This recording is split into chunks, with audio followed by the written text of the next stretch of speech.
सामान्यांच्या न्याय हक्कासाठी पाहत रहा फक्त दखनी स्वराज्य। जिल्हा वारकरी साहित्य संमेलन परिसंवाद 3। आजचा विषय संत साहित्य काल, आज आणि उद्या। आजच्या या परिसंवादाच्या कार्यक्रमाचे अध्यक्ष डॉक्टर संजयराव जिगे सर जालना यांना मी विनंती करतो की त्यांनी कृपया विचार मंचावर यावं। डॉक्टर शिरीष लांडगे नेवासा यांना विनंती करतो की त्यांनी सुद्धा विचार मंचावर यावं। डॉक्टर दीपाताई क्षीरसागर बीड यांना विनंती करतो की त्यांनी या परिसंवादासाठी विचार मंचावर यावं। तद्वतच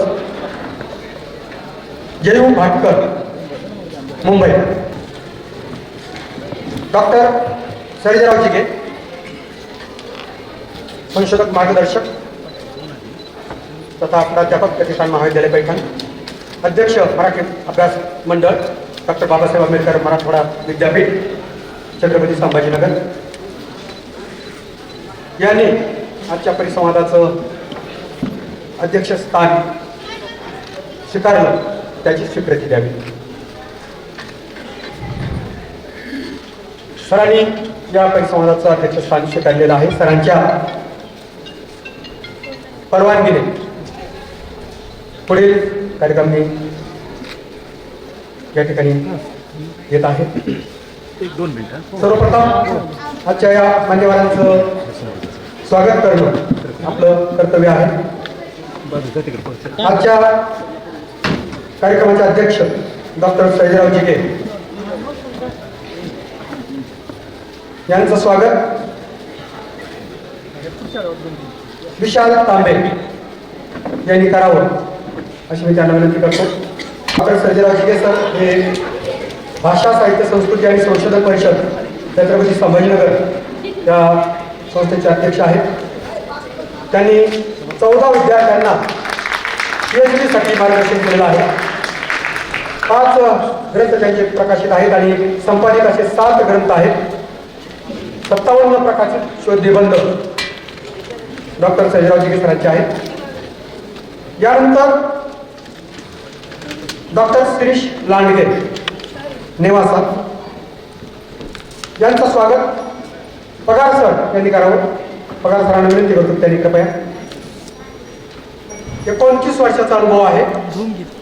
जिजामाता शास्त्र व कला महाविद्यालय भेंडे तालुका नेवासा, मराठी अभ्यास मंडळ साहित्य पुणे विद्यापीठ पुणे। तर दीपाताई क्षीरसागर बीड यांचं स्वागत करण्यासाठी मी जलकन्या गोरे मॅडम आणि उषा सोनवणे मॅडम यांना विनंती करतो की संत ज्ञानेश्वर आणि संत मीराबाई यांच्या मधुरा भक्तिपर काव्याचा कौलनिक अभ्यास या विषयामध्ये आपण शोधनिबंध कर्मभूमी सर्व रत्नागिरी गोगटे कॉलेजचे ते विद्यार्थी आहेत। BA केलं, MA केलं आणि जिल्हा वर्तमानपत्र दैनिक नवगण 1982 ते 84 तिचं आता डिजिटायझेशन झालं। जी ज्ञानेश्वरी किंवा जी तुकाराम गाथा असेल, जी नामदेवांची गाथा असेल, हे सगळं संत साहित्य जर पाहिलं तर त्या संत साहित्याकडे आपल्याला एक वेगळं वळण 1990 नंतर झालं। पहा की अनेक सप्तशताब्दी वर्ष झाले ज्ञानेश्वरीचं, त्याच्यानंतर मोठमोठे सोहळे सुरू झाले, वेगवेगळी माणसं एकत्र यायला लागली, भव्य दिव्य स्वरूपात हे सगळे उत्सव सुरू झाले। वारकरी संप्रदायाच्या दिंड्या ह्या अधिक गतिमान, अधिक लोकांपर्यंत पोहोचलेल्या आपल्याला दिसतात। आणि अशा काळामध्ये एक फायदा असा झाला की त्याचं हे संत साहित्य अधिक प्रभावीपणे लोकांपर्यंत पोहोचलं।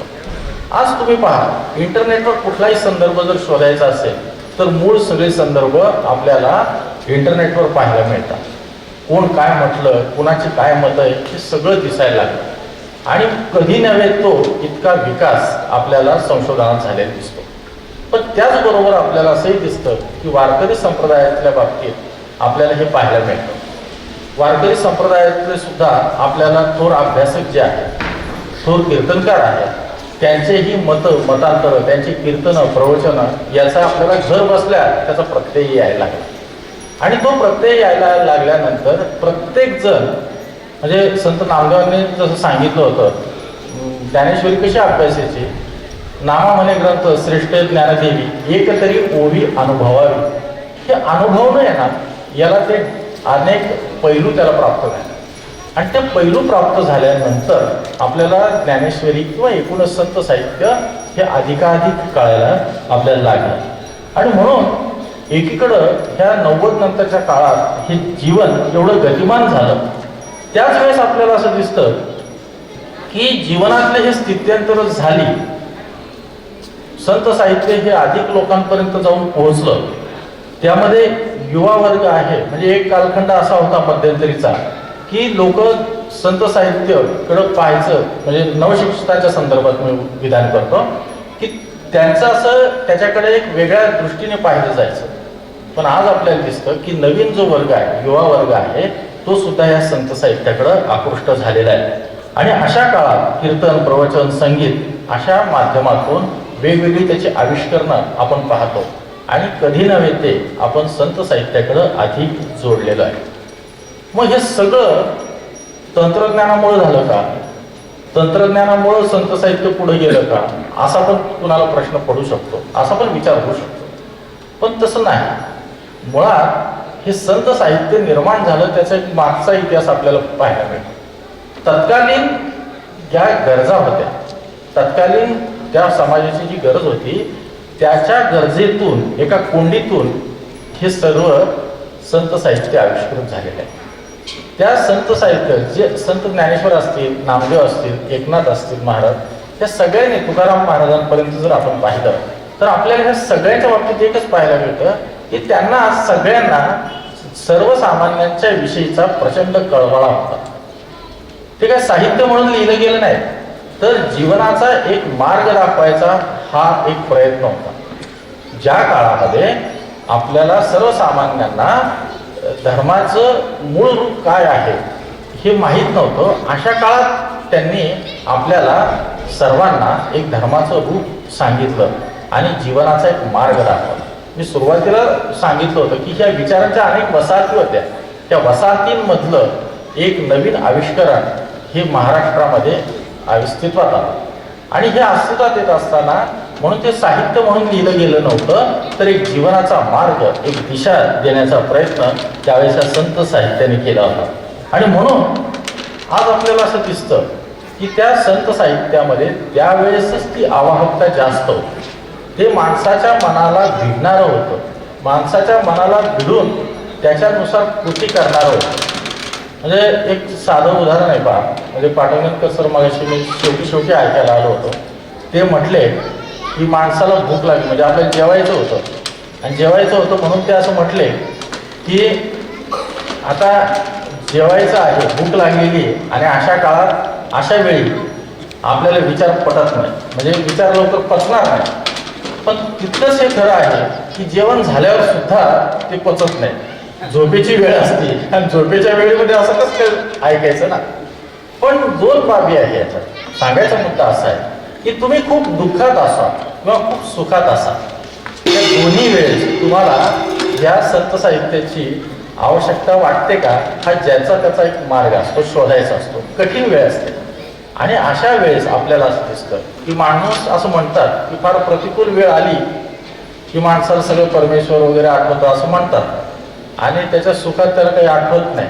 आणि म्हणून एक परंपरा आपल्याला दिसते.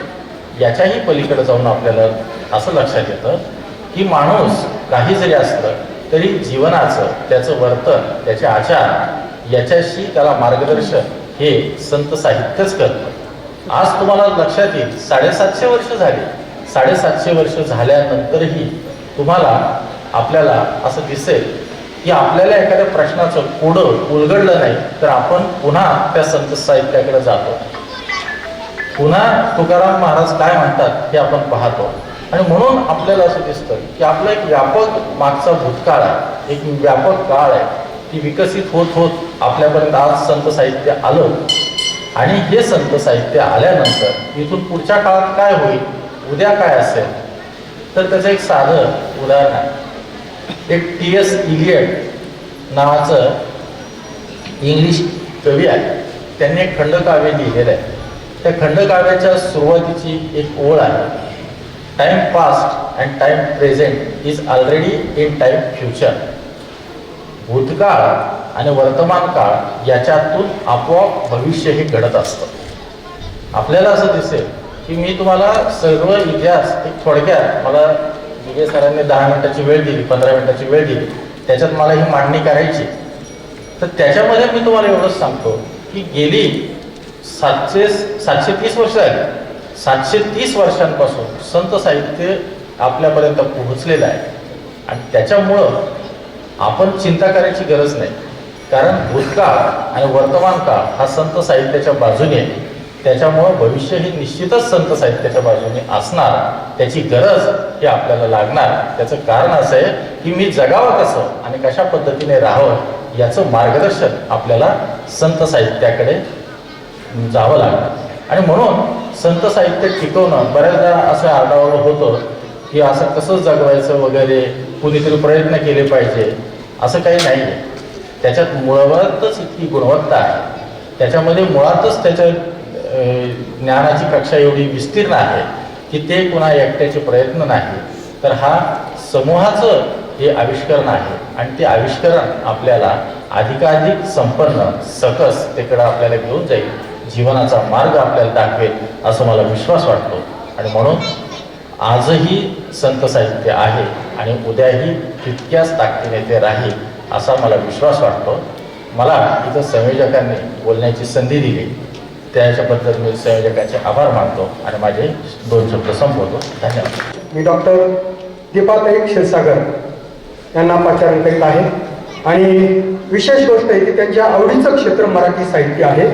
संगीत आणि नाट्यकला या दोन्ही गोष्टी त्यांच्या अत्यंत आवडीच्या आहेत. आणि साहित्य आणि नाट्य साहित्य संमेलन बीडमध्ये आयोजन करण्यामध्ये त्यांचा मोठा सिंहाचा वाटा राहिलेला आहे.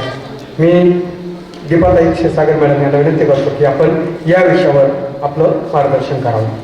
तो त्याची नाही ठावे, तोंडवाशी काही द्यावे. आज जे हिंदू साधूंचं प्राबल्य माजलेलं आहे समाजामध्ये, त्याच्यावर त्या काळात म्हणजे ते जे त्यांचं सांगणं आहे काळापुरतं मर्यादित आहे, काळातीत आहे, कालबाह्य कधीच होणार नाही संत साहित्य. तेच साहित्य आजही चालू आहे. ते विचार आजही समाजाला कसे पूरक आहेत आणि प्रबोधन करणारे आहेत हे आपल्याला या वेळी लक्षात येतं. आज जर आपण पाहिलं पुष्कळसे असे साधू आहेत की त्यांना पहिले पैसे द्यावे लागतात, पहिले सगळं द्यावं लागतं तरच ते निमंत्रण स्वीकारतात. आणि पूर्वीचे साधू संत जे कुठेही असे उभा राहायचे आणि कीर्तन करायचे, प्रवचन करायचे, कुठलाही स्वार्थ न ठेवता गोरगरिबांचं कल्याण करायचे. हे जे एक आर्थिक हे आलेलं आहे त्याला झालं, ती आजच्या काळात जी आहे ती त्या संतांना नव्हती. आणि म्हणून खरे संत तेच होते जे वारकरी संप्रदायामध्ये काम करत होते आणि चांगल्या प्रकारे लोकांचं प्रबोधन विना स्वार्थ करत होते. नवसे पोरे होती तरी का करणे लागे पती, असा परखड प्रश्न संत तुकारामांनी विचारला. समाजात वैज्ञानिक दृष्टिकोन निर्माण करण्याचं काम जे आहे ते या ठिकाणी संतांनी केलेलं आहे. आजही आपण पाहतो भोळ्या महिलांना अंधश्रद्धेच्या बाबतीत गाठून असे काहीतरी गोष्टी केल्या जातात, वाईट स्त्रियांशी वागवलं जातं, त्यांच्यावर अन्याय अत्याचार केला जातात. आजचा जर काळ पाहिला आपण तर आजच्या काळात दुसरे प्रश्न निर्माण झालेले आहेत समाजामध्ये.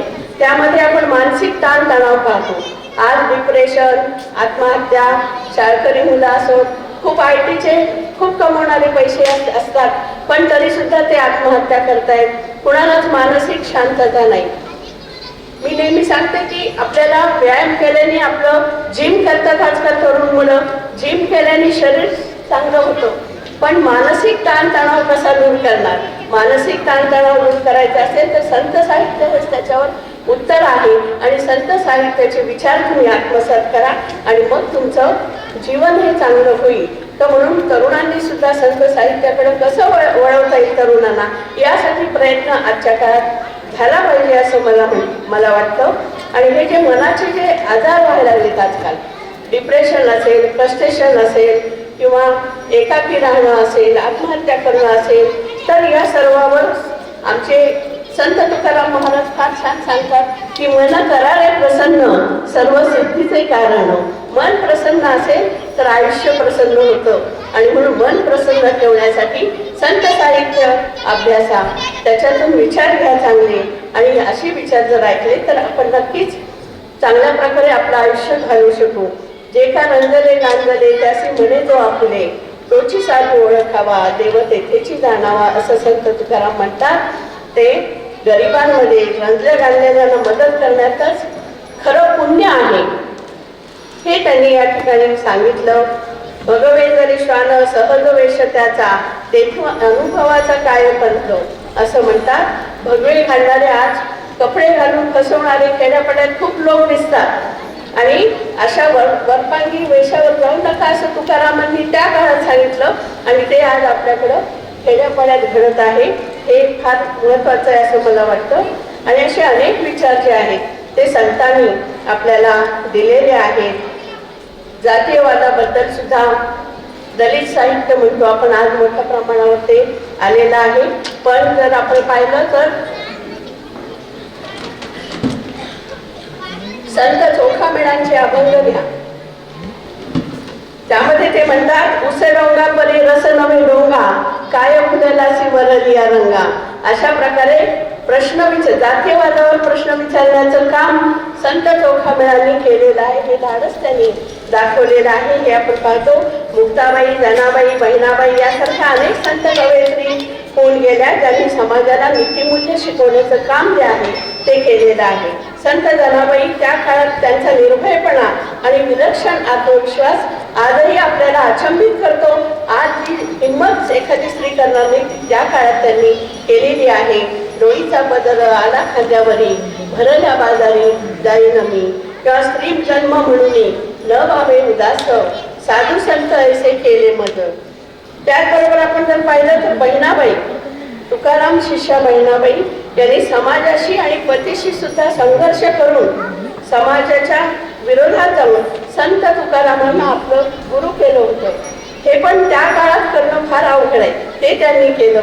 आणि जो ब्रह्म जाणतो तोच ब्राह्मण असं ठणकावून त्यांनी सांगितलं. आणि ही जी विलक्षण हा जो आत्मविश्वास आहे किंवा विचारांचा जो ठामपणा आहे तो त्या काळातल्या संत बहिणाबाईंमध्ये दिसतो. आणि जातीपातीचं भेदभाव करू नका हे जणू आपल्याला त्या काळातच संतांनी अशा प्रकारे सांगितलं होतं. जात कुळ वर्ण यातील खोलपणा समाजाच्या दृष्टीस आणून दिला. ब्राह्मण्य कर्मावरून ठरवावे, जन्मावरून नाही, असं बहिणाबाईंनी सांगितलं. हे सगळे विचार तुम्ही विचार करा की कालचे संत येते पण आज सुद्धा ते दिशादर्शक आहे त्यांचे विचार. आणि आजही आपण एवढे पुरोगामी नाही जेवढे त्या काळात संत आणि संत कवयित्री होत्या. एकूण काय तर जीवनाचे शाश्वत सत्य संतांनी सांगितलं होतं. आयुष्यात अखेरच्या काळात म्हातारपणी म्हणजे कोणीही आपलं नसतं हे सत्य जे आपण आज अनुभवतो आहे ते त्या काळात त्यांनी सांगितलं होतं. आणि आपण पाहतो जोपर्यंत लोकांना काही आपण देतो तोपर्यंतच आपले माणसं राहतात. आपण जेव्हा थकतो तेव्हा आपल्याला कोणीही विचारत नाही. अशी परिस्थिती आज वृद्धाश्रम आहे ती आपण बघतो आहोत. त्याच्यातून आपल्याला लक्षात येतं. संत गाडगे बाबांसारखे आधुनिक नंतरचे संत 20व्या शतकातील हे सुद्धा यांनी सुद्धा विज्ञान निष्ठा शिकवली. माणुसकीच्या विद्यापीठाचे कुलगुरू असं त्यांना म्हटलं जायचं. संत तुकडोजींचे सुद्धा कार्य मौलिक आहे. मराठवाड्यात जर आपण पाहिलं तर संत माऊली, उत्तरेश्वर पेपरीकर, भगवान बाबा अशी पण बरीचशी परंपरा आपल्याला दिसते. आणि म्हणून या ठिकाणी असं वाटतं की संत साहित्य हे जरी खूप वर्षापूर्वीचं असलं, 800-900 वर्षापूर्वीचं असलं तरी ते साहित्य आज सुद्धा आपल्याला या ठिकाणी तेच राहणार आहे दिशादर्शक. आणि उद्या पण माहीत नाही, आपण तर नसणार उद्या, पण उद्या सुद्धा हे साहित्यच पुढं लोकांना ज्ञान देईल, मार्गदर्शन देईल असं सतत वाटतं. आणि म्हणून या ठिकाणी या संत विचारांची मौलिकता आणि उपयुक्तता कालही तीच होती, आजही तेवढीच आहे आणि पुढेही तेवढीच राहणार या दिशेने मी या ठिकाणी हा विचार केलेला आहे. आणि त्या दृष्टीने सुद्धा मला असं सांगावंसं वाटतं की संत साहित्य हे कधीच कालबाह्य होणार नाही. कालचं वेगळं, आजचं वेगळं आणि उद्याचं वेगळं साहित्य असं फारसं होईल असं तरी आज तरी मला ते चित्र दिसत नाही. कारण आजच्या आपल्या काळामध्ये नवीन संत फार लिखाण करताय. संत खूप आहेत, प्रवचन कीर्तन आपण ऐकतो खूप संतांचं, पण लेखनाच्या बाबतीत मात्र थोडंसं दुर्मिळ अवस्था आहे असं माझं मत आहे. कदाचित माझा अभ्यास कमी असेल, या ठिकाणी आपण सर्व अभ्यासक आहात, पण एवढ्या उंचीचं साहित्य जे आहे संत साहित्य ते झालंय की नाही हे मला तरी निदान आज तरी माहिती आहे. एवढं उंचीचं साहित्य होऊ शकलंय का? आत्ताच सगळ्यांनी सांगितलं की ज्ञानेश्वरीचा अभ्यास आजही वेगवेगळ्या अंगाने होतो, वेगवेगळ्या विचाराने, भाषिक सौंदर्य असेल, अध्यात्म असेल किंवा अन्य सामाजिक दृष्टीनं असेल, म्हणजे इतक्या विचाराने ज्ञानेश्वर माऊलींच्या ज्ञानेश्वरीचा अभ्यास अजूनही इतका जण त्याच्यावर पुस्तकं लिहितात, समीक्षा लिहित आहेत, पण तरी तो अपूर्णच वाटतोय. आणि अजूनही पुढं सगळेच संत तुकाराम महाराज असतील, नामदेव महाराज असतील, एकनाथ महाराज असतील, सर्वांवरच अजूनही पुस्तकं अभ्यासक लिहित आहेत आणि तरी ते परिपूर्ण वाटत नाही. इतका अमूल्य ठेवा आपल्याला आपल्या पूर्वीच्या संतांनी दिलेला आहे आणि तो तेव्हाही होता, आजही आहे आणि पुढेही राहील. या थोड्याशा वेगळ्या अँगलनी मी माझी मांडणी केलेली आहे. धन्यवाद. मला जे इथं बोलवलं तांबेजींनी आणि माझे काही विचार मांडण्याची संधी दिली त्याबद्दल मी त्यांचे आभार मानते. धन्यवाद.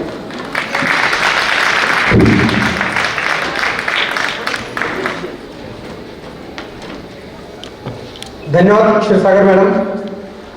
खरं म्हणजे आपल्या PhDचा विषयच संत ज्ञानेश्वर आणि संत मीराबाई यांच्या मुद्रा भक्तिपर काव्याचा तौलनिक अभ्यास याच्यावर आपण PhDच केलेला आहे. त्यामुळं आजचा जो विषय आहे खरं म्हणजे आपल्या आवडीचा आणि अभ्यासाचा विषय होता.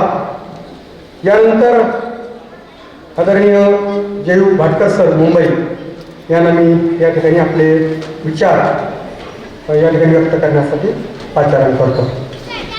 भूमीतल्या आणि जगाच्या पवित्र क्षेत्रातल्या आपेगाव या माऊलींच्या जन्मगावी वारकरी साहित्य संमेलन हे विशाल बहुउद्देशीय शिक्षण प्रतिष्ठान संस्थेने आयोजित केलं. त्यातला परिसंवाद संत साहित्य काल आज आणि उद्या. परिसंवादातील माझे ज्येष्ठ सहकारी डॉक्टर सर्जेराव जिगे, डॉक्टर शिरीष लांडगे यांनी या संत परंपरेवरती PhD केलं. असा ज्येष्ठ डॉक्टर दीपाताई क्षीरसागर या संमेलनाचे संयोजक, एक धडाडीचे कार्यकर्ते ज्यांना मी पहिल्यांदाच या संमेलनाच्या निमित्तानं गेले 2 दिवस त्यांची धडपड पाहतो आहे, ते प्राध्यापक संतोषजी, उपस्थित असणारे सगळेच मान्यवर आणि या संमेलनाचे अध्यक्ष डॉक्टर सतीश बळवेजी. मित्रांनो, मी संत साहित्याचा अभ्यासक नाही, मी एक वाचक आहे, मराठी वाचक. त्यामुळे पहिल्यांदाच मला सांगावं असं वाटतं की संत तुकाराम महाराजांनी एका अभंगात म्हटलं आहे की बोलली लेकुरे वेडी वागली उत्तरे करा क्षमा अपराध महाराज तुम्ही सिद्ध. तेव्हा मी एक वाचक आहे. 10 मिनिटात जेवढं मला काही सांगायचं आहे ही सगळी अभ्यासू मंडळी आहे. मला वाटतं आज वर्तमान समाजामध्ये समाज कसा आहे हे मी सांगण्याची गरज नाही. अगदी वर्तमान आपण जर संदर्भ घेतला तर राज्यामध्ये निवडणुकांचे पडगम वाजू लागले. लोकशाही व्यवस्थेमध्ये जसं आत्ता दीपाताई म्हणाल्या त्यांनी कौटुंबिक कलहाचा संदर्भ दिला. या भारतीय लोकशाही व्यवस्थेमध्ये ग्रामव्यवस्थेत सुद्धा किंवा स्थानिक स्वराज्य संस्थांमध्ये सुद्धा या निवडणुकांमुळे कौटुंबिक कलह इतके झाले आहेत की मग ते रत्नागिरी असेल, ते औरंगाबाद असेल, संभाजीनगर असेल किंवा महाराष्ट्रातला कुठलाही जिल्हा असेल, खेड्यापाड्यामध्ये भावाभावांमध्ये सुद्धा वितुष्ट आले. दीपाताईंनी वृद्धाश्रमाचा संदर्भ दिला. आज आईवडिलांचे संस्कार किती मुलं किंवा किती मुली पाळतात हाही एक संदर्भ आला. मला वाटतं संत साहित्य हा आपल्या जीवनाचा आरसा आहे. ज्ञानेश्वरी हा केवळ ग्रंथ नसून आपण जगावं कसं, आपण वागावं कसं आपण बोलावं कसं याचं हे बोलतं चालतं उदाहरण आहे. मी ठाणे शहरात राहतो, मुंबईच्या वेशीवरचं शहर आहे. बिडवेश्वर तुम्ही सगळा महाराष्ट्र बाराग्रंथ घातलाय. आज एक नवीन संकल्पना पालकांमध्ये आलेली आहे की मुलांसाठी काउन्सिलर, मुलांसाठी काउन्सिलिंग करायचं. कारण मोठ्या शहरांमध्ये आई आणि बाबा दोघेही नोकरी करतात, घरात सुखवस्तू परिस्थिती असते आणि फ्रीजमधली चॉकलेट्स आणि फ्रीजमधलं बनवलेलं अन्न हे मुलांना दिलेलं असतं. मुलांना संस्काराची मानवा आहे. आणि मग यातूनच डिजिटल माध्यमातला मोबाईल सतत मुलांच्या हातात असल्यामुळे आणि आईवडिलांचा हवा तो अंकुश नसल्यामुळे मुलं कुठल्या मार्गाने जातात हे मी सांगायची गरज नाही. कालच एका वर्तमानपत्रामध्ये 2 मित्रांनी आपल्या एका मैत्रिणीच्या तिच्याशी कोणी बोलायचं ज्याच्यावरून एकमेकावरती पिस्तूल रोखलं, या थरावरती आपला समाज आला. मला वाटतं या सगळ्याचं उत्तर हे संत साहित्यामध्ये आहे. इथल्या वक्त्याने सांगितलं, संत साहित्याची महती सांगितली. संत साहित्य कालही तितकंच तत्वचिंतक होतं, आजही तितकंच या जगाला, या देशाला, या राज्याला, इथल्या प्रत्येक माणसाला दिशा देणार आहे. आणि उद्याही हे संत साहित्य जगाच्या शांतीचा संदेश देणारा दीपस्तंभ आहे. आपण भगवान श्रीकृष्णाचं वर्णन सर्वत्र करतो. अर्जुन जेव्हा किंग कर्तव्यमूढ झाला तेव्हा भगवान श्रीकृष्णानं अर्जुनाला दिलेल्या संदेशाचा आपण सर्वत्र चर्चा परिसंवादातून उत्तम उदाहरण देत असतो. पण प्रश्न असा असतो, त्या भगवद्गीतेतल्या काही तत्वांचं आपण आपल्या जीवनामध्ये पालन करतो. ज्या आईवडिलांनी आपल्याला जन्म दिला आहे, ज्या आईनं 9 महिने आपल्या गर्भामध्ये आपल्याला वाढवलं आहे, त्या आईवडिलांचे ऋण आपण फेडतो का? आपल्या घरात असणाऱ्या 2 देवांचा आपण सन्मान करतो का? तो जर आपण सन्मान केला असता तर माझ्यापेक्षा ही सगळी मंडळी का तुम्ही मंडळी सांगाल, या महाराष्ट्रामध्ये, या देशामध्ये वृद्धाश्रम वाढले नसते. मला वाटतं संतांनी, मग संत ज्ञानेश्वर असतील, तुकोबा असतील, संत चोखाबा असतील, संत जनाबाई असतील, या सर्व संतांनी पहिला जो धडा दिलेला आहे, पहिलं जे वचन दिलेलं आहे ते म्हणजे आपल्या आईवडिलांना तुम्ही सर्वश्रेष्ठ माना, त्यांचा आदर करा, त्यांचा सत्कार करा. संत वचनातला पुढचा भाग जो मी माझ्या वाचनात आला आणि जो मला भावला तो म्हणजे गुरुजनांचा आदर करा. आज आपण पाहतो की जगच बदललेलं आहे. मोठ्या शहरांमध्ये मुलाला साधे शिक्षक ओरडले तर पालक लगेच 4 व्हीलर गाडी काढतात, शाळेत जातात आणि मुख्याध्यापकाला, म्हणजे शहरांमध्ये त्याला प्रिन्सिपल म्हटलं, आमच्या मुलाला शिक्षकाने का ओरडायचं? पूर्वीचा काळ असा नव्हता सर. आमच्या आधीची तुमची पिढी, मी स्वतः नगर परिषद शाळा क्रमांक 3 रत्नागिरीमध्ये शिकलो. त्यावेळेला शिक्षकांनी जर काठीनं मुलाला प्रसाद दिला तरी पालकांची शाळा बंद नव्हती आणि शिक्षकांवर इतका विश्वास होता की पालक कधीही आपल्या मुलाबद्दल कांगावा करायला शिक्षकांकडे जात नाही.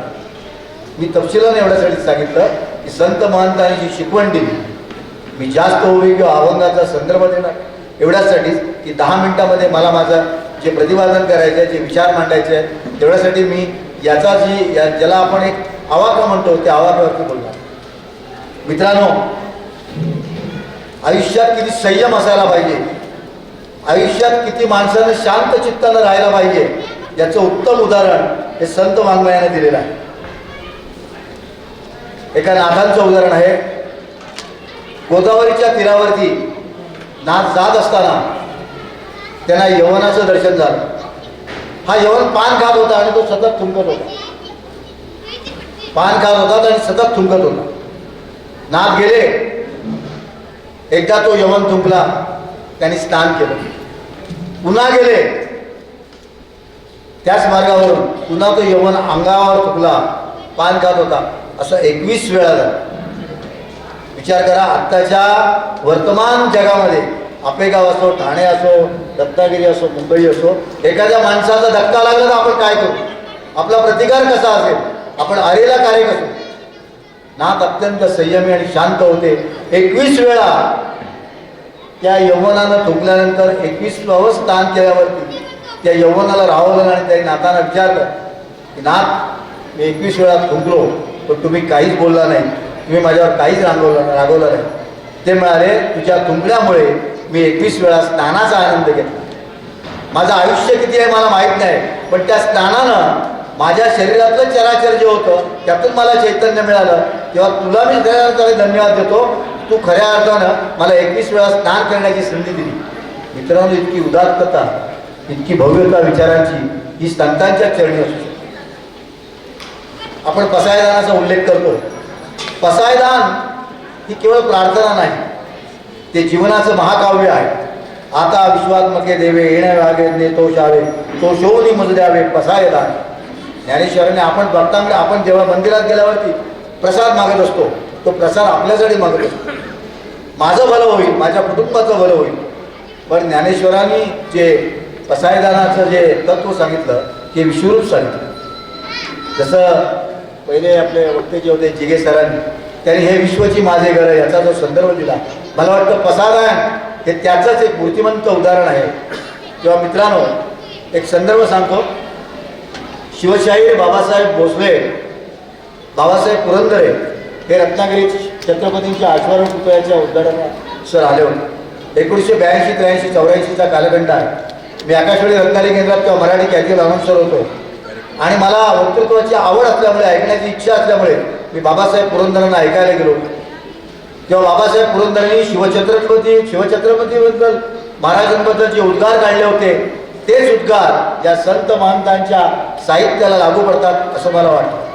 तो प्रसंग असा होता, बाबासाहेब पुरंदरे म्हणाले होते की छत्रपती शिवाजी महाराज जाणता राजा, प्रभानवल्लीच्या राजाला महाराजांनी पत्र लिहिलं होतं. त्यावेळेला जाणता राजा कसा होता, राज्य ऐसे करावे जनतेच्या भाजीच्या देठासही हात लागावा, असं छत्रपतींनी प्रभानवल्लीच्या सुभेदाराला दिलं होतं.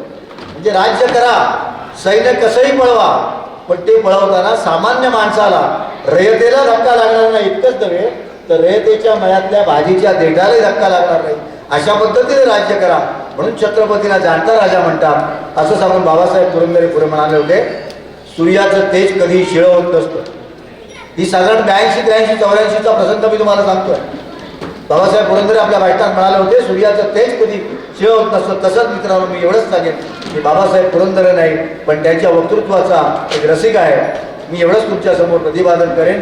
या माऊलीच्या पवित्र परिसरात मी एवढंच सांगेन की संतांची जी वचनं आहेत, संतांनी दिलेलं जे हे महारूप असं काव्य आहे, ते आपल्या जीवनाचं मोल आहे.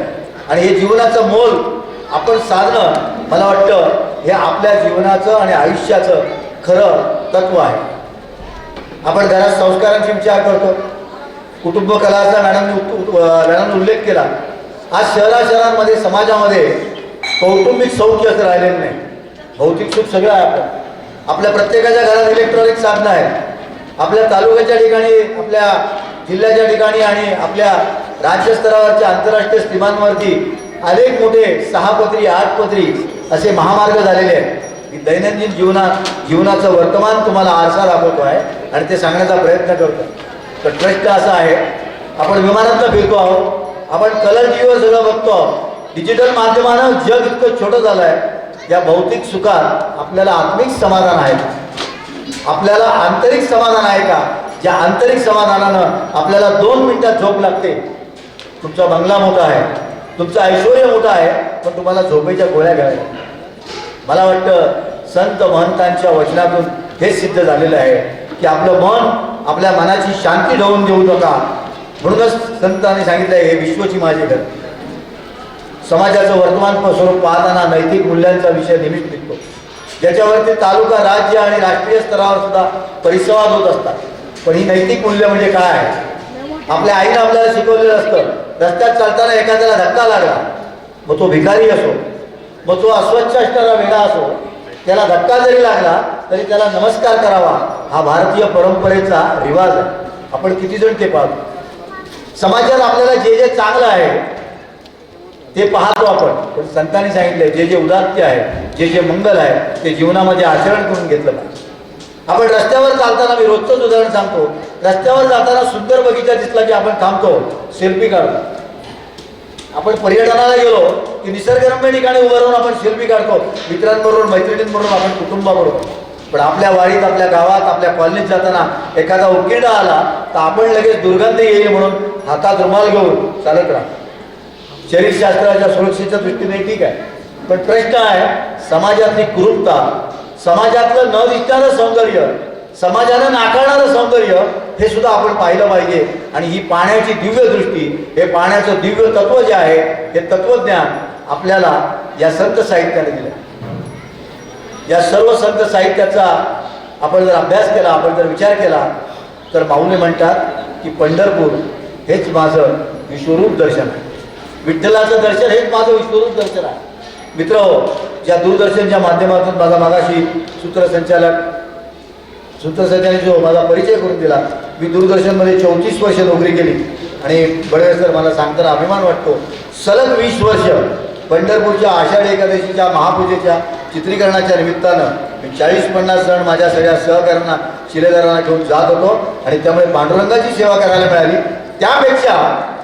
त्यापेक्षा खरी श्रद्धा काय, म्हणजे विठ्ठल मंदिराच्या नामदेव बैलीपासून लागलेली रांग ती गोपाळपुरापर्यंत लागते आणि 3-3 दिवस तो येणारा फाटक्या धोत्रातला आणि फाटक्या लुगड्यातला तो वारकरी माणूस श्रद्धेनं माऊलीचं विठ्ठलाचं दर्शन घेण्यासाठी असतं. ते दर्शन किती असतं आपण पाहतो टीव्हीवरती, 2 सेकंद सुद्धा नसतं, पण प्रत्येकाची आस असते मी वारीत गेले हे माझं आयुष्य धन्य. पंढरपुरामध्ये अनेक मठ आहेत. या मठांमध्ये चातुर्मासाचं काम चालू असतं आणि एका सेवाभावी संस्थेने मॅडम असा एक सर्वे केला होता की पंढरपुरात जी काही 10 लाख, 11 लाख, 12 लाख, 13 लाख, 14 लाख, मी विषयांतर करत नाही, पण वारीचं आणि संत परंपरेचं महत्त्व किती आहे ते अधिष्ठानाचं एक छोटंसं उदाहरण तुम्हाला सांगतो. या मठातून वारी झाल्यानंतर सगळे वारकरी जातात, पण काही असे वारकरी असतात जे निर्विकार, ज्यांना आयुष्य जगायचं, ज्यांना कुटुंबाचा पास सोडायचा आहे. असेही वारकरी असतात की ज्यांना कुटुंबात कुणी स्वीकारत नाही, परिस्थितीने म्हणा, त्यांच्या वयोमानाने म्हणा, ज्यांचं आर्थिक दौर्बल्य आहे, ज्यांच्या घरी कुणी वाट पाहणार नाही, असे कमीत कमी 700 ते 800 वारकरी दरवर्षी वारी झाल्यानंतर पंढरपुरातच राहतात. आपल्याला प्रश्न पडेल त्यांचं वास्तव्य कुठं असतं. जे मठ आहे त्या मठामध्ये वास्तव्य असतं. आणि सर, तुम्हाला कल्पना आहे, शरीरशास्त्र सांगतं की साधारण 50 नंतर माणूस काय खाऊ शकतो.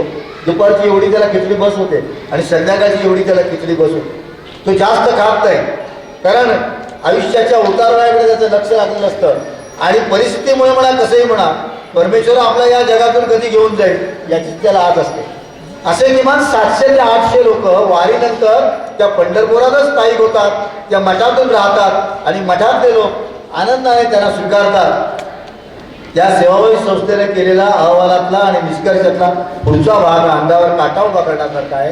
साधारण त्यातले 100 वारकरी जे तिथं राहिलेले असतात ते दरवर्षी आयुष्याचा अखेरचा श्वास त्याच मठात घेतात आणि त्याच मठातली मंडळी आपल्या आईवडिलांचं क्रियाकर्म करावं असे त्यांचे अंत्यसंस्कार करतात.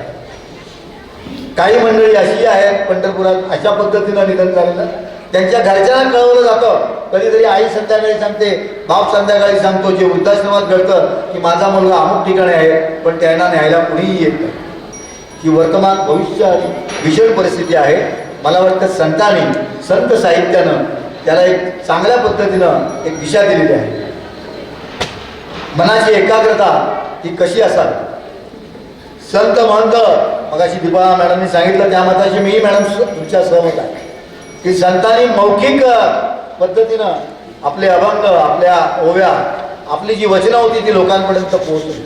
अर्थात त्यावेळेला हे लक्षात ठेवलं पाहिजे की त्यावेळेला मुद्रित माध्यमाची यंत्रणा, ज्याला आताच्या कॉस्मॉपॉलिटन आणि मार्केटिंग जगामध्ये आपण इन्फ्रास्ट्रक्चर म्हणतो, उपलब्धता, साधन सामुग्री ही त्यावेळेला नव्हती. पण संतांचं सगळं जे मशीन होतं ती संतांची जीभ होती. त्या जिभेवरती केवळ बोलण्याचा गोडवा नव्हता, तर आयुष्य आणि जगण्याचा गोडवा होता.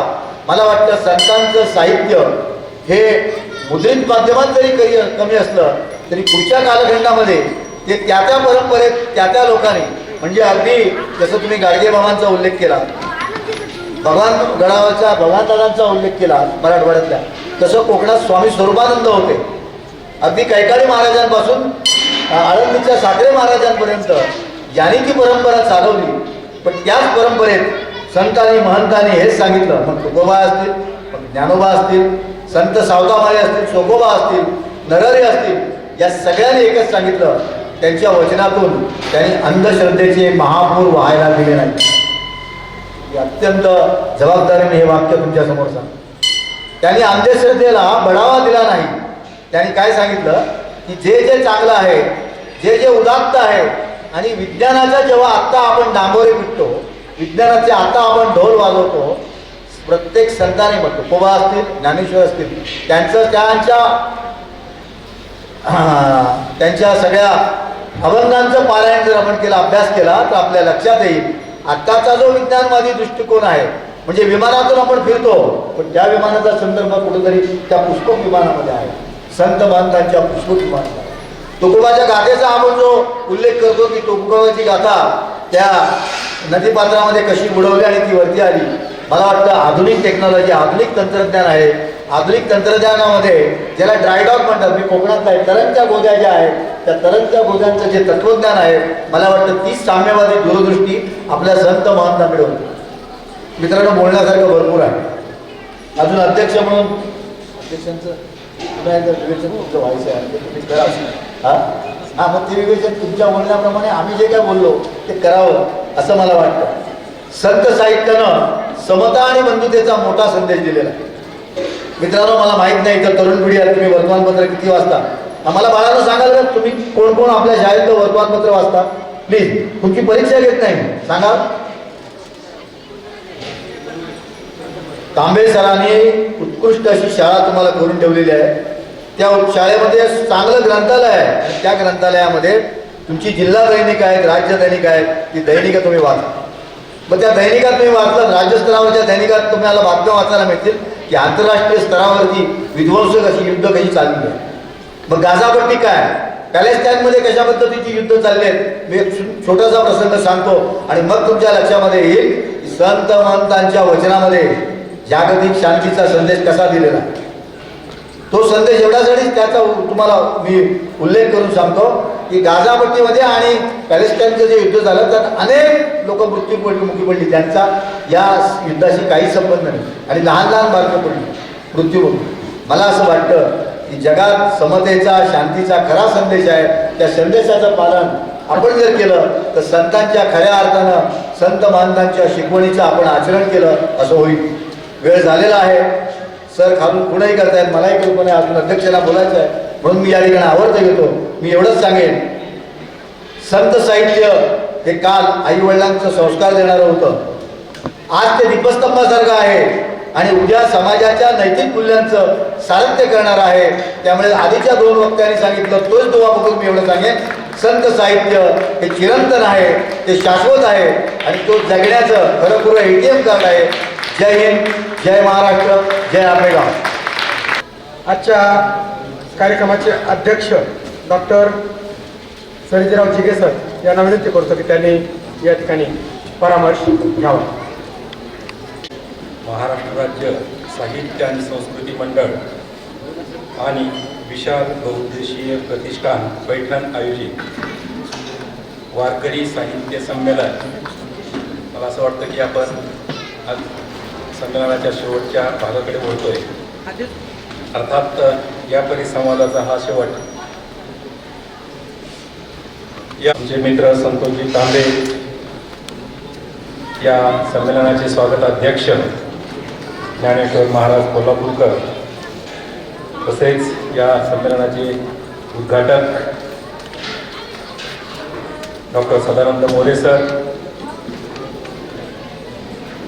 समोर बसलेले काही अनेक आदरणीय व्यक्तिमत्व आहेत. या गावातले प्रतिष्ठित कांताबापू आवटे, रोडे नाना,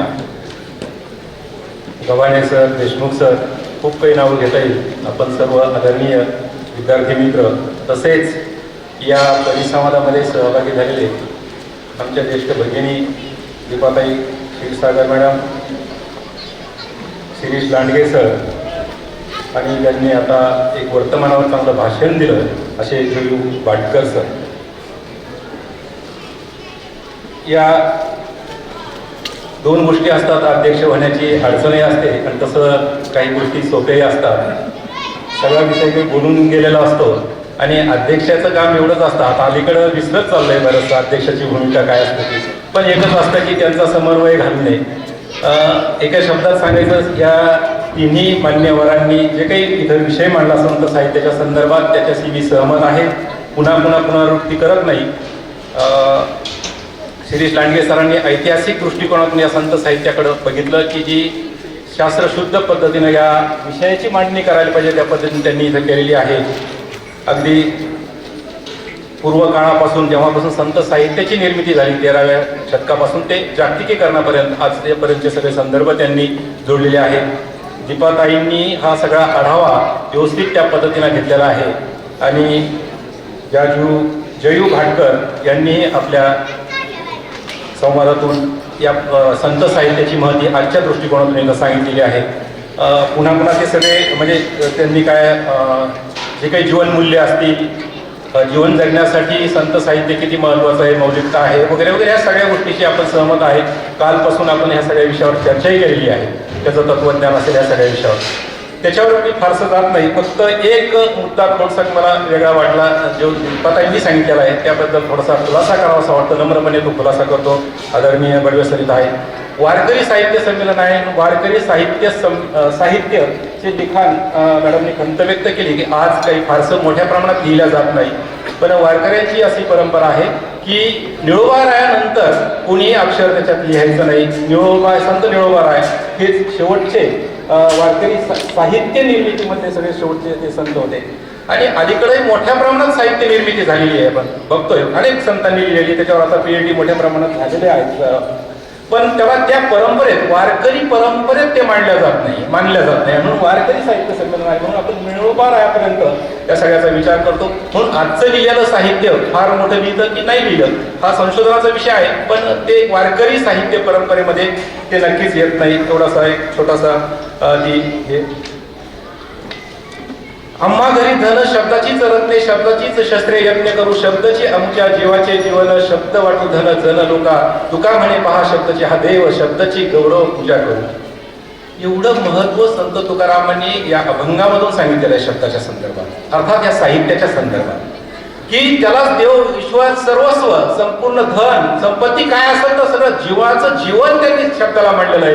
एवढा मोठा अमूल्य त्यांच्या दृष्टीने अमूल्य असणारा आठवा त्यांनी आपल्या समोर दिलेला आहे. तो आज का गायब चालू आहे आणि तो भविष्यातही राहणारच आहे, त्याबद्दल दुमत नाही. कारण संत साहित्य हे कालातीत आहे. त्या काळात निर्माण झालं, त्या काळाची ती गरज होती म्हणून त्या काळात निर्माण झालं.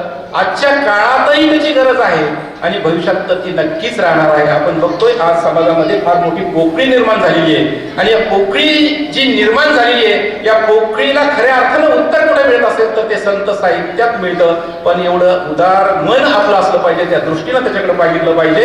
या सगळ्या गोष्टीचं उत्तर आजच्या ज्या काही समस्या निर्माण झालेल्या आहेत त्या संत साहित्यात आपल्याला नक्कीच त्याचं उत्तर आपल्याला पाहायला मिळतं. त्या काळामध्ये फार मजेशीर ह्या संत साहित्याच्या संदर्भात काही घडामोडी घडल्या, उल्लेख झाला.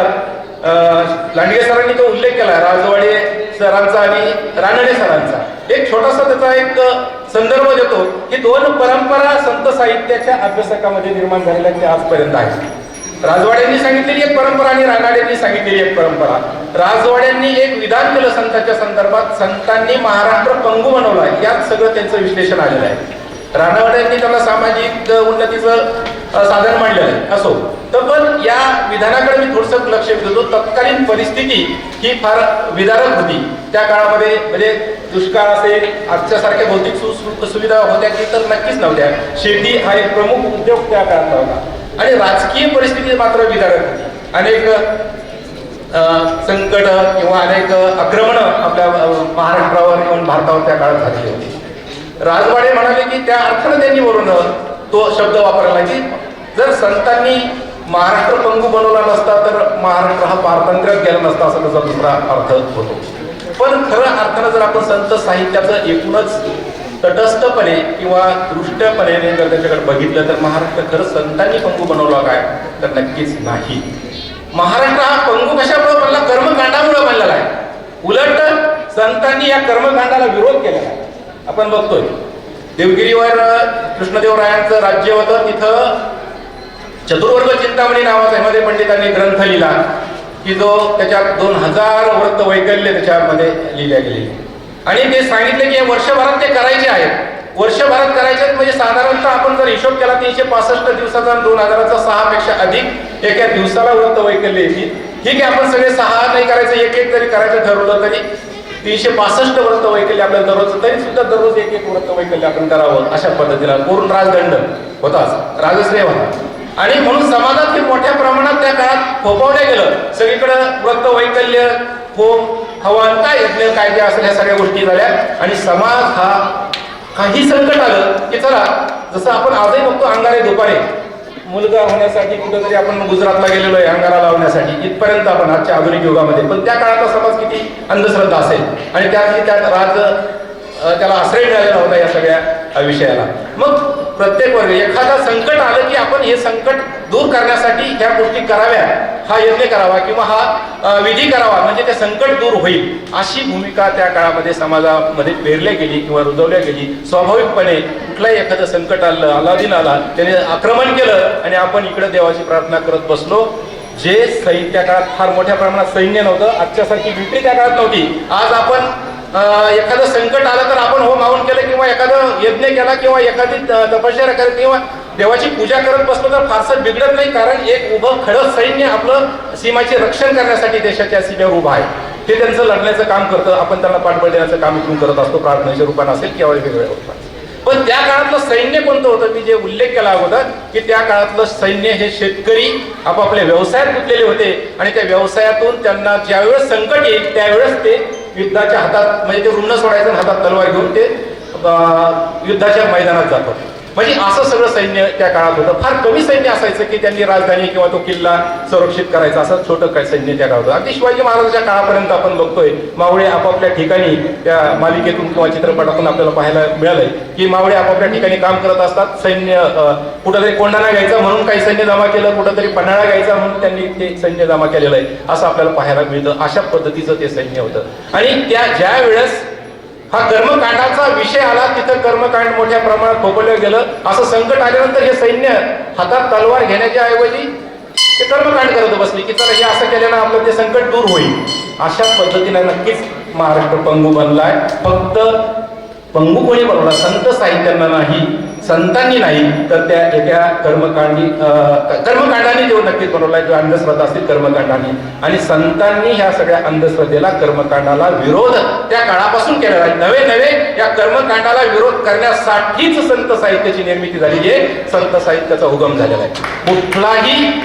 कुठलाही एखादा महान महात्मा असेल, महात्मा फुले असतील, बाबासाहेब असतील किंवा शिवाजी महाराज असतील, कुठलाही महात्मा आपण जर घेतला किंवा महामानव घेतला, त्याची निर्मिती किंवा त्याचा जन्म का होतो तो त्या परिस्थितीमुळे होत असतो. ती परिस्थिती त्या काळात निर्माण झाली नसती तर महात्मा फुले जन्माला आले नसते किंवा शिवाजी महाराज त्या काळात जन्माला नसते आले. ती परिस्थिती तशी होती म्हणून ते तिथं जन्माला आलेले. संतांची भूमिका तीच आहे. या पद्धतीनं संत साहित्याची निर्मिती पहिल्यांदा एक लक्षात घेतलं पाहिजे की त्यांनी महाराष्ट्र हा पंगू बनवलेला नाही, तर महाराष्ट्राच्या या लोकांना इव्हन कर्मयोगच संतांनी सांगितलं आहे. सावतामाळ्यांचं जर आपण उदाहरण घेतलं तर काय, अवघी मिठाई माझी, म्हणजे शेतात जे काही कांदा मुळा भाजी जी पिकवायची आहे तीच माझी मिठाई सांगताय. ते वेगळं सांगत नाही की हे करा ते करा, असं काही सांगत नाही. म्हणजे कर्म आपलं जे आपल्या वाट्याला आलेलं कर्म जे आहे ते प्रामाणिकपणे करा, हे सगळ्या संतांची शिकवण आपल्याला पाहायला मिळते. अशा पद्धतीनं महाराष्ट्र पंगू नव्हे, तर हे पहिल्यांदा आपण सगळ्यांनी नीटपणे समजावून जर घेतलं तर मला वाटतं खऱ्या अर्थानं संतांची भूमिका किंवा संत साहित्य काय आहे हे आपल्याला नक्कीच उलगडेल. या दृष्टीतून मात्र तिकडे पाहण्याचं गरज आहे. सगळ्यात महत्त्वाचं कार्य केलं संत साहित्यानं 13व्या शतकामध्ये मराठी भाषेचा पुरस्कार केला. मराठी भाषेचा पुरस्कार केला इथपर्यंत ठीक आहे, पण का केला तर सर्वसामान्यांच्या भाषेमध्ये हे सगळं अध्यात्म किंवा हे जे काही आपलं तत्वज्ञान आहे सर्वसामान्यांना समजेल त्या भाषेत ते सांगितलं गेलं पाहिजे, आणि म्हणून त्यांनी मराठी भाषेचा पुरस्कार केला. मराठीचे फार त्यांना प्रेम होतं किंवा मराठी भाषा आपली आहे किंवा मला तिची रोजीरोटी मिळते म्हणून फार काही त्यांनी केलेलं आहे. त्यांना तर कुठली रोजीरोटी काही ते मराठीचे प्राध्यापक नव्हते त्याची हे करायला, पण ते सर्वसामान्यांच्या भाषेत हे सांगितलं पाहिजे. कोणासाठी करायची? मूर्ती ही जण न देखावी डोळा, या भूमिकेतून त्यांनी केलेलं आहे. ती तळमळ होती की यांना समजलं पाहिजे. त्यांना समजण्यासाठी काय केलं पाहिजे तर त्यांच्या भाषेत आपण सांगितलं पाहिजे. आणि म्हणून नामदेवांनी बघा तुम्ही, नामदेव एक जर आपण नीट जर फार मोठे हे मानसशास्त्रज्ञ होते, समाजाचं मन त्यांना कळलेलं होतं या सगळ्या लोकांना, या सगळ्या संत मंडळींना. नामदेवांनी आख्यानं त्या काळामध्ये त्यांचा विषय त्यांच्यापर्यंत पोहोचण्यासाठी आख्यानं त्यांना सांगितलेली. का सांगितली आख्यानं? आख्यानाच्या माध्यमातून त्यांचं तत्वज्ञान सांगितलं. का सांगितलं? कारण त्या काळात आपण आख्यानं जी लोकप्रिय झाली होती, जर माणसात ती रुजलेली होती आणि त्याचा आधार घेऊन त्यांना त्यांच्यापर्यंत पोहोचायचं होतं आणि म्हणून आख्यानं सुद्धा त्यांनी त्यांचा विषय तिथे निवडला आहे. ह्या सगळ्या विषय आणि म्हणून त्यांनी ह्या सगळ्या मराठीचा असेल किंवा लोकभाषेचा असेल किंवा अशा काही लोकप्रिय जनप्रिय असणाऱ्या ज्या काही गोष्टी असतील समाजामध्ये त्या उचलल्या आणि त्याच्या माध्यमातून हे सगळं तत्वज्ञान सांगितलंय. त्याचं जिथं जागतं उदाहरण कोणतं असेल तर आपल्या एकनाथांचं आहे. नाथांनी भारुडं लिहिली. भारुडं काय समाजातलेच सगळे हे प्रतिनिधी करणारे जी काही वेगवेगळी वासुदेव असेल काय जे काय असतील सगळं आपल्याला माहिती आहे, त्याच्यात वेळ हे करत नाही मी. मग ही सगळी पात्र का निवडली? कारण ती समाज जीवनातली आहे, समाजाच्या याच्यात ती रुजलेली आहे, त्यांना सहजतेनं समजलं त्यांच्या माध्यमातून सांगितल्यानंतर. मग इंगळी चावली तर कोणती चावली तर त्यांनी त्याच्या माध्यमातून सांगितलेलं. ही सगळी प्रतीकं रूपकं किंवा हे सगळे प्रतिनिधी समाजातले त्यांनी घेतले आणि त्यांच्या माध्यमातून त्यांचा विचार हळूचपणे त्यांच्या हृदयापर्यंत पोहोचण्याचं काम या सगळ्या संतांनी तिथं केलेलं आहे. आणि म्हणून मराठी भाषा हे एक महत्वाचं त्यांचं एक वैशिष्ट्य आहे. दुसरा एक मुद्दा एक महत्वाचा आहे. 2 अंगाने आहेत. महाराष्ट्राच्या या संत साहित्यानं मराठी भाषेला काय दिलं असं जेव्हा आपण प्रश्न विचार करतो तर खूप काय दिलेलं आहे. पहिला अभंग दिला तो संतांनी दिलेला आहे. मराठीमध्ये अभंग लिहिण्याची परंपरा नव्हती, ती संत वारकरी संतांनी दिलेली आहे नामदेवाच्या रूपाने. मराठीमध्ये अशा पद्धतीनं चरित्र किंवा काव्यात्मक चरित्र असेल किंवा आत्मचरित्र लिहिण्याची परंपरा नव्हती, ती नामदेवांनी तिथं लिहिलेली आहे. मराठीमधली ओवी जरी विवेक सिंधूच्या माध्यमातून आली, अर्थात ती अंबेजोगाईच्या मुकुंदराजांनी लिहिलेली आहे. संत परंपरेत या संत परंपरेत येत नाही, पण तिला लोकाभिमुख करण्याचं काम कोणी केलं असेल तर या मातीत जन्मलेल्या संत ज्ञानेश्वरांनी ज्ञानेश्वरीच्या माध्यमातून ओवी ही जनमानसापर्यंत पोहोचवलेली आहे. मराठीमधला श्लोक असेल किंवा भारुड असेल पहिल्यांदा कोणी लिहिलं असेल तर या पैठणच्या श्रीनाथांनी लिहिलेलं आहे. या अगोदर मराठीमध्ये भारुड नव्हतं, या अगोदर मराठीमध्ये अभंग नव्हता. हे सगळे जे संत साहित्यानं जे काही निर्माण केलेलं आहे ही सगळे संत साहित्यातून म्हणजे मराठीला जे काही मिळालं हे संत साहित्यातून मिळालेलं आहे. आणि योगायोगाने बडवेसरजी हे सगळं मराठवाड्यातल्या संतांनी दिलेलं आहे, या अभिमानानं सांगतो. ज्ञानेश्वर असेल, एकनाथ असतील, नामदेव असतील, हे सगळे अध्यात्म आहे यांचं. हे पहिल्यांदा दिलंय. तुकाराम महाराज जगद्गुरु होते, कळत झाले, पण त्याच्या अभंग हा त्याच्या अगोदरच लिहिलेला आहे, नामदेवांनी लिहिलेला आहे. म्हणजे इथं काही कोणाचं कमी अधिक असं आपल्याला करायचं नाही, पण योगायोग आहे हा सगळा मराठवाड्याच्या मातीनं हे सगळं दिलेलं आहे. इथून सगळं ही मराठीची जळण किंवा भरण पोषण झालेलं आहे, हे एक महत्वाचं इथं सांगितलं. एक दुसरं महत्वाचं वैशिष्ट्य मला इथं सांगायचं आहे. या सगळ्या संतांनी काय केलेलं आहे? सगळ्यात महत्वाचं कार्य केलेलं आहे. इथलं देवत्व कोणतं मानलेलं आहे तर विठ्ठलाला देव मांडलेलं आहे. आपण सहजतेनं सांगतो की विठ्ठल त्यांनी देव मांडला, ठीक आहे. तसा यांचा कृष्ण असेल, त्यांचा एखाद्याचा राम असेल, एखाद्याचा आणखी कोणता देव असेल तसा त्यांचा विठ्ठल आहे. पण जर नीट वेगळ्या अंगानं जर विचार केला, मी अगोदरच म्हणलो की हे फार मोठे मनोतत्वज्ञ होते किंवा फार विचारपूर्वक सगळ्या गोष्टी केलेल्या. विठ्ठल म्हणजे काय? विठ्ठल हा शेंदूर नसणारं दैवत आहे. सगळ्यात महत्वाचं जिथं शेंदूर नाहीये तिथं कर्मकांड नाहीये आणि त्यांना प्रहार कर्मकांडावर करायचा होता आणि म्हणून दैवत सुद्धा त्यांनी तसं निवडलं, त्याला शेंदूर नाहीये. अगोदर उल्लेख झाला शिव आणि विष्णू याचं एकरूप आपल्याला पाहायला मिळतो. हा वाद सुद्धा महाराष्ट्रात का नाही तर त्यामुळेच नाही आणि म्हणून त्याच्यात ते एकरूप पाहायला मिळतं. म्हणून हा विठ्ठल हे लोकदैवत आहे, त्याला कर्मकांड चालत नाही. फुकाचा फुका जे म्हणतो आपण तो लावला किंवा तिथं डोळा भरून पाहिलं, एवढं पाहिलं तरी तो मिळाला. इतकं साधं सोपं तत्वज्ञान यांनी सांगितलेलं आहे आणि म्हणून ते विठ्ठल तिथं त्यांनी निवडलेलं आहे. आता हे निवडलं इथपर्यंत आपण विचार करतो, पण याच्या पलीकडे जाऊन एक संतांनी विचार सांगितलेला आहे. लहान माझं हे आहे, अनेक मान्यवर इथं बसलेली आहेत या संदर्भात, कदाचित चुकेल, पण विठ्ठल आपण त्याच्या अगोदर कोणाला पूजत होतो? जे कर्मकांडाचा मी उल्लेख केला 13व्या शतकामध्ये देवगिरीच्या राज्यामध्ये. देवगिरीचं राज्य यासाठी की मराठ्याचं राज्य, महाराष्ट्राचं राज्य कोणतं होतं तर देवगिरीची ही राजधानी होती. त्याच्यानंतर पैठण, त्याच्या अगोदर पैठण सातवाहन काळापासून, त्याच्यानंतर देवगिरी. तर ह्या राज्यामध्ये कर्मकांड मोठ्या प्रमाणात पोहोचलेले होते. कर्मकांड मोठ्या प्रमाणात होते म्हणजेच काय, 33 कोटी देवाची संकल्पना आपल्याकडे होती. 33 कोटी असतील नसतील तो भाग नंतरचा, पण या सगळ्या देवाची मोठ्या संख्येनं देवाची संख्या मोठी संख्या होती. यांची संकल्पना आपल्या समाजामध्ये रूढ होती आणि वारकरी संप्रदायानं सर्वात मोठं काम काय केलं असेल तर अनेकातून एकात नेणे. हे अनेक देव आहेत, समाजाला त्यांनी एकात नेलेलं आहे.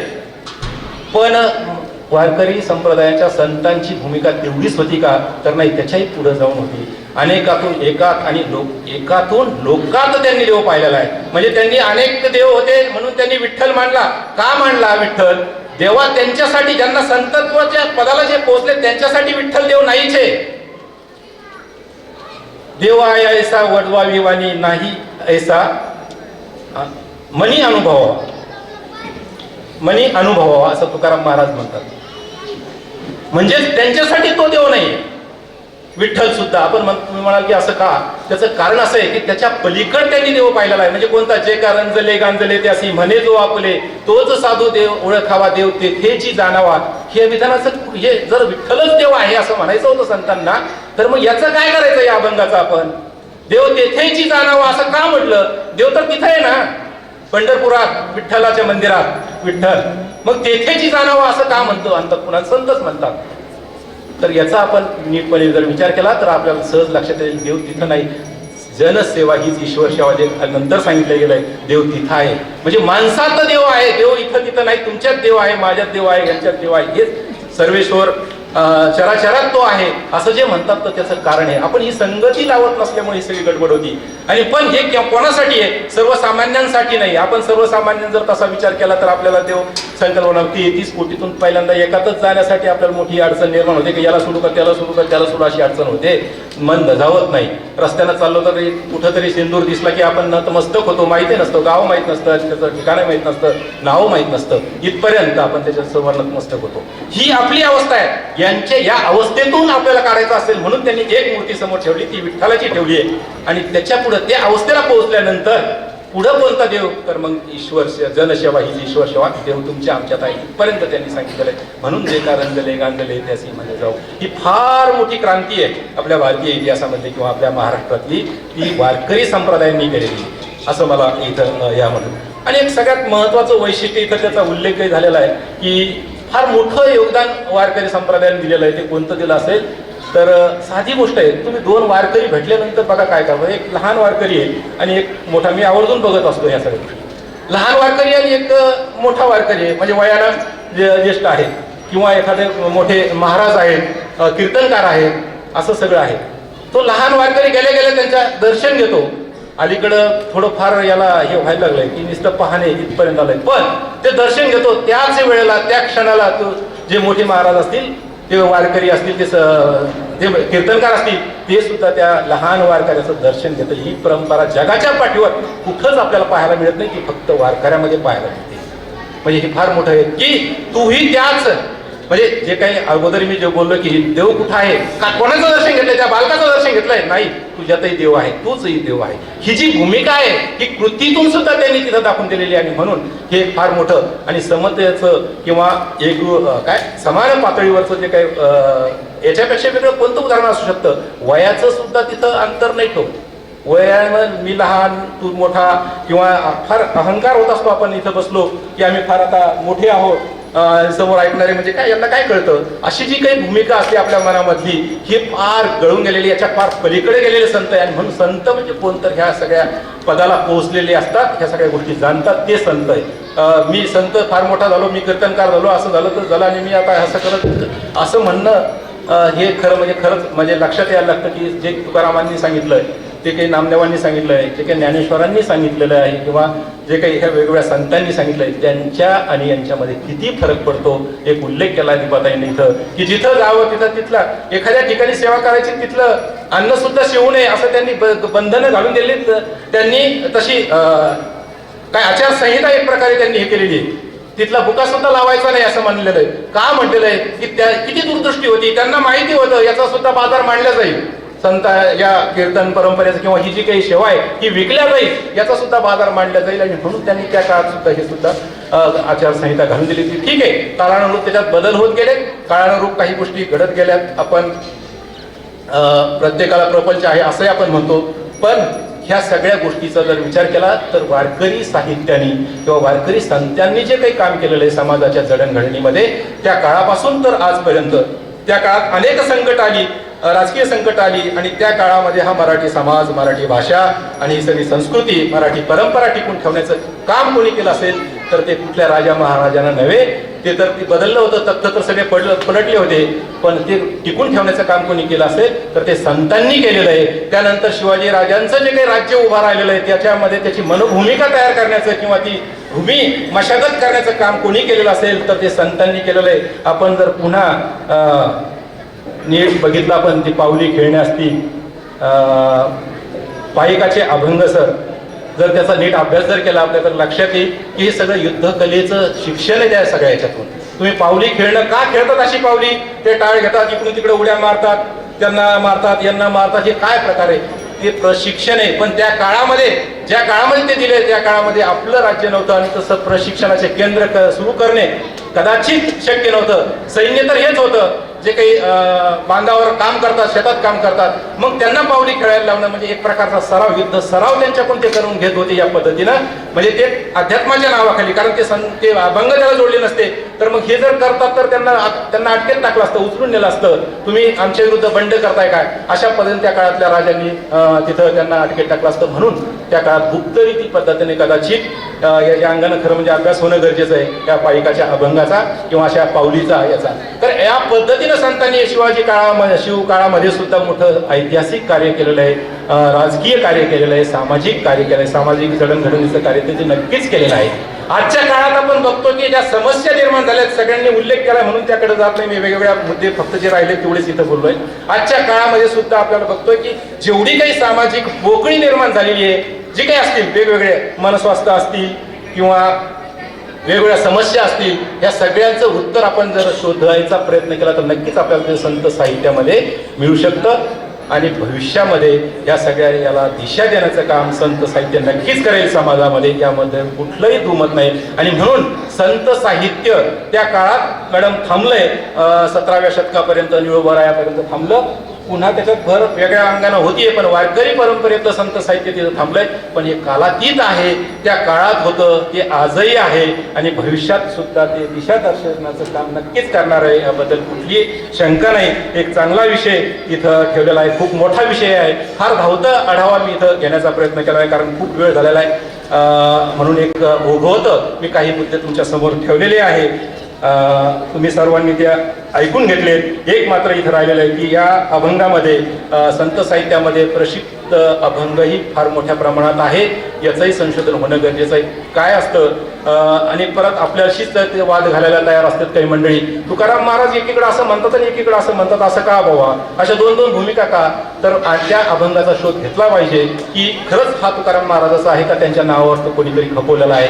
हा याही गोष्टी तिथं आपण बघितल्या पाहिजेत. असो तर ह्या सगळ्या गोष्टीचा अभ्यास जर झाला तर आणि ह्या सगळ्या अंगानं जर आपण या अभंगाकडं किंवा या संत साहित्याकडे जर बघितलं, चित्त शुद्ध तरी शत्रुमित्र होती, व्याघ्र न खाती सर्पतया, अशा पद्धतीचं हे संत साहित्य. ज्यानं शुद्ध चित्ताने या सगळ्या याच्याकडे बघितलं आणि त्याचं अनुसरण केलं तर त्याला वाघाची किंवा सर्पाची सुद्धा भीती असण्याचं कारण नाही, ते प्रतीक रूपक वाटलंय म्हणजे त्याचा कोणीच शत्रू असण्याचं कारण नाही. अशा पद्धतीचा संदेश देण्याचं काम या संत साहित्यानं केलेलं आहे. एक चांगला परिसंवाद इथं घडून आणला आणि या संत ज्ञानेश्वराच्या माऊलीच्या या भूमीमध्ये ते घडवलेला आहे. त्याबद्दल आयोजकाचे मी मनपूर्वक आभार व्यक्त करतो. आम्हाला इथं बोलवलं, 2 शब्द बोलण्याची आणि आपल्याशी संवाद साधण्याची संधी दिली, त्याबद्दल मनपूर्वक आभार व्यक्त करतो. थांबतो. जय विभाग, महाराष्ट्र शासन, महाराष्ट्र राज्य साहित्य आणि संस्कृती मंडळ, मुंबई व विशाल बहुउद्देशीय प्रतिष्ठान पैठण यांच्या संयुक्त विद्यमाने आयोजित जिल्हा वारकरी साहित्य संमेलनातील संत साहित्य काल, आज आणि उद्या या विषयावरील परिसंवाद सत्राचे अध्यक्ष डॉक्टर सर्जेराव जिगे सर, सहभागी अभ्यासक doctor Shirish Landge sir, doctor Deepatai Kshirsagar madam आणि जयू भाटकर सर यांनी आपल्याला मोलाचे मार्गदर्शन केले. त्याबद्दल मी सर्वांचे मनापासून आभार मानतो. सामान्यांच्या न्याय हक्कासाठी पाहत रहा फक्त दखनी स्वराज्य.